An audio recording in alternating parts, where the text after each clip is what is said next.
Mark Leviste, inaming nagdarasal na maging asawa si Kris Aquino someday. Hindi na talaga mapipigilan ang pag-ibig na nadarama ni Governor Mark Leviste nang makapanayam ito ng media. Ayon sa gobernador, very happy siya sa progress ng kalagayan ni Kris Aquino sa ngayon. May isang gamot kasi na tumalab sa Queen of All Media at naging stable na din ang kalagayan nito.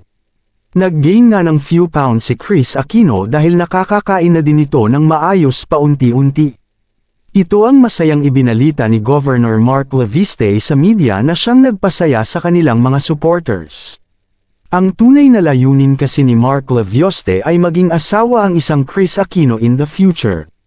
Kung papayag nga daw si Queen of All Media Kris Aquino ay kanyang kukuhanin ang kamay nito at papakasalan kahit saan.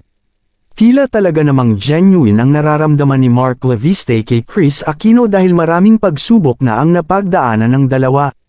Always siyang positibo at nananalig na gagaling si Kris Aquino isang araw at makakasama nito ang mga anak na masaya ulit dito sa Pilipinas. Ito nga din ang wish ni Governor Mark Leviste dahil mas mababantayan niya si Kris Aquino kapag nasa Pilipinas silang dalawa. Todo-todo nga ang pag-monitor na ginagawa ni Governor Mark Leviste para sa pinakamamahal niyang si Kris Aquino dahil ayaw niyang may mani-aring masama para dito.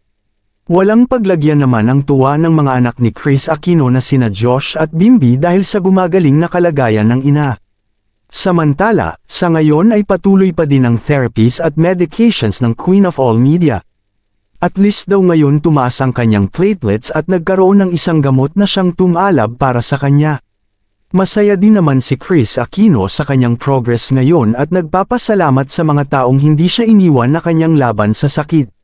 Palagi daw siyang nagdarasal at wish niya someday makabalik din sa showbiz industry. Anong masasabi ninyo sa balitang ito?